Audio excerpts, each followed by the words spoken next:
Hello, hello. This is Armando with Best in Boxing, giving my wrap up for Fury Usyk in a tremendous fight between two amazing warriors. First of all, hats off to both these gentlemen. They did an amazing job. They put both of them put their lives on the line to entertain us. Years and years and years, culmination of training and fighting and all to give us a lineal championship that we have been waiting for a very long time. Usyk, very new in the heavyweight division, comes out and just stuns Tyson Fury. Shows his relentless pressure. The smaller big man, at 233 pounds, in the ring against a giant in 6'9" Tyson Fury, and is able to outbox him, and his pressure just was too much. It was too much for Tyson and ended up beating him. I was live scoring the fight to Best in Boxing on X, and I finished up with 116, 111 for Usyk. I am I have fighters that I am partial to, like Terrence Crawford, um, and both of these gentlemen are extremely good fighters. But in terms of my blindness when it comes to being a just a an overall fan, I look at these guys. I came into this fight just wanting an amazing fight, and I feel like we got that. I am a Tyson Fury fan. I am a Usyk fan. Um, but more and more, I'm just a boxing fan in general, and so I just wanted a great fight, and I feel like the past 18 months in boxing has been amazing. That being said, I just sat back, watched, enjoyed, and live scored the fight. The first two rounds I gave to Usyk. I felt he was more aggressive. I felt Tyson was trying to figure him out, which was taking a little studying, and he gave up the first two rounds in being able to figure out Usyk's pattern. Um, and in boxing, it's always about adjustments, right? It's if the top guys know how to adjust, and that is a big difference between the very top guys and so the A level fighters versus the B level fighters. Um, and it's just it just took Tyson a couple rounds. So I gave the first two rounds to Usyk. I felt he did more in both those rounds to win. Now in the third round, and third, fourth, fifth, sixth round, I gave to Tyson. I felt he figured him out. And at that point, it looked like Tyson was going to cruise. I was thinking in the back of my mind, Usyk needed to adjust. And again, what makes fighters great is their ability to adjust. And so I was waiting to see if he is truly a great, and to be considered among the greats, if he could adjust to Fury, and he did. I felt Fury took the seventh round off. He had been pressuring for the past four rounds, and I gave that round to Usyk a 10-9. And I felt the setup round, being that he went down in the ninth and it was a 10-8 round. I felt what led up to that round was the eighth, and Tyson was really affected by that by the shot to the nose. It busted his nose. He was having issues with it, and he was on his back foot the rest of the eighth round. It was a turning point in the fight where Tyson slowing down a little bit in the seventh gave Usyk a little bit of time to figure it out, to be able to adjust. And I felt like it was a mistake for Tyson. I mean, obviously he was getting tired, and he slowed down a little bit and allowed Usyk to figure him out in the seventh to adjust. And in the eighth, he was able to bust his nose up pretty good.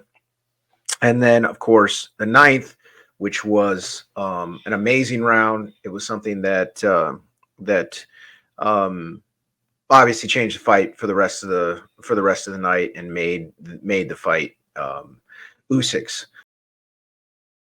I was going through X and I came across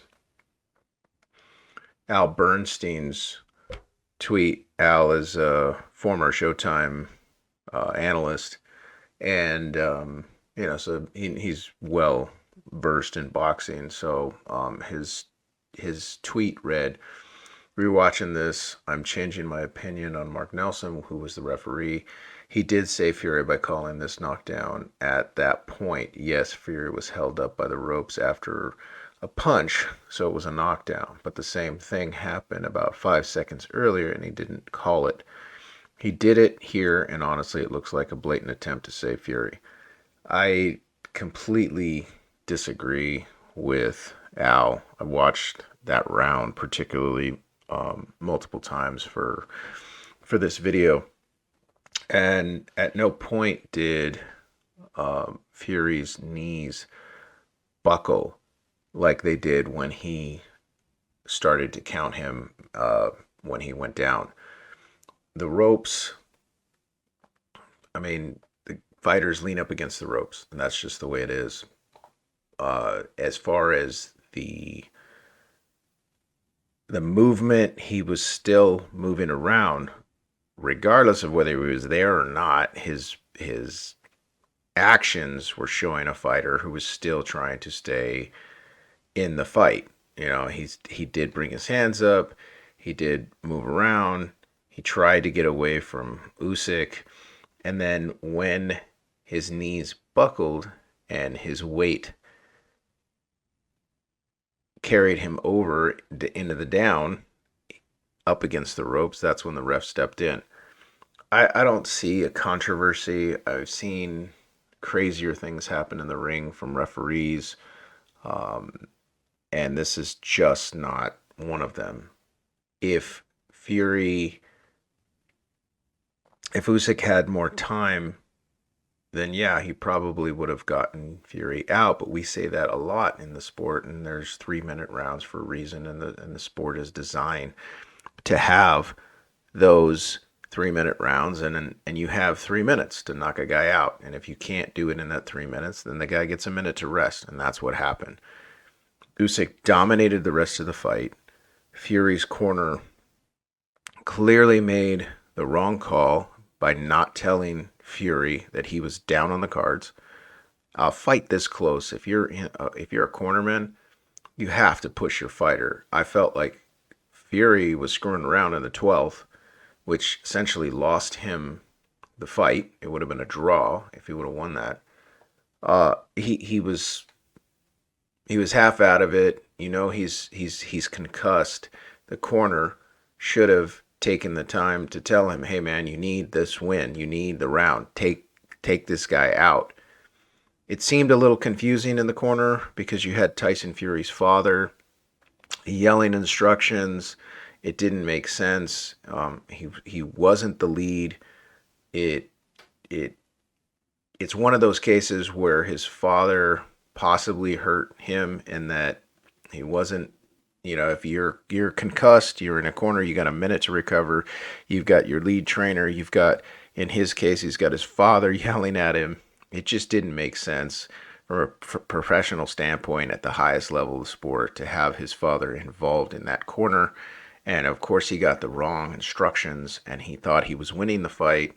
Clearly, he said it right after the fight. He said it in the press conference after he believes he won, and at no point um, should he have felt that confident after the knockdown. He did dominate a certain amount of rounds, but it wasn't enough, especially with a 10-8 round. I also came across Crawford's tweet right after the fight. "Man, you all better put respect on Usyk, man. He definitely a candidate for number one pound for pound fighter in the world. I'm no hater. He beat the man that beat the man in a bigger division. Given what he's already done, salute, brother." That's what I love about Terrence Crawford. He gives respect when it's due. He has no problem in shit talking if you're going to shit talk him. At the same time, he's a super respectful dude. He gave props to Usyk, which he definitely deserves, and to get praise from one of the best fighters in the world clearly shows not only. I mean, Usyk speaks for himself in terms of what he's done in the ring at the same time, it's always nice to get respect from your peers, especially one at the top level of his game right now.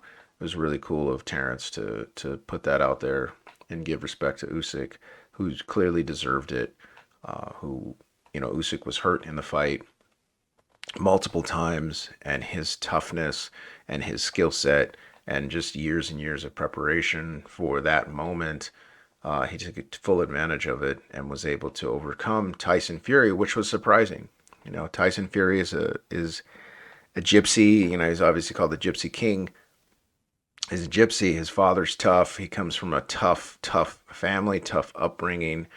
I would have thought that that would have been enough, but Usyk clearly proved that his skill set and his toughness was more than Tyson. At least on that night, it was. I can't wait for the rematch. They both agreed, have said that they would do the rematch, at least according to news outlets. So we'll see. We'll see if it's October. I think October is a little soon, given the damage that both the guys took. I think that we'll probably see it in November or December, and I can't wait. It's when the heavyweight division is like this, boxing is in its prime. I mean, we have so many amazing fights because of Riyadh season.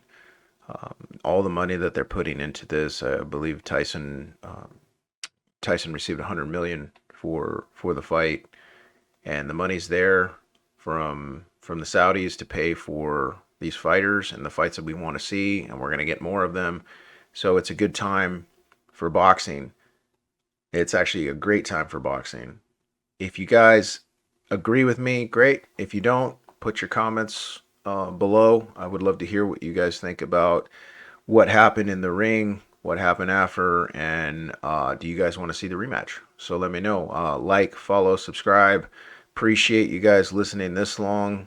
If you made it this long, if you like it, hit the like button. If you don't, I appreciate you guys listening this long. I really do. A lot more to come with Vince Parra, trainer, as well as other people. We've got some great things lined up coming up soon, and we're gonna just keep growing best in boxing, and eventually we're gonna get back to doing live fights like we did. That's how we started. A ton of live fights. We're going to get back to that. We're working on that right now. I've got a lot of things in the works to get back into boxing after the Anderson Silva Chavez Jr. fight that we did.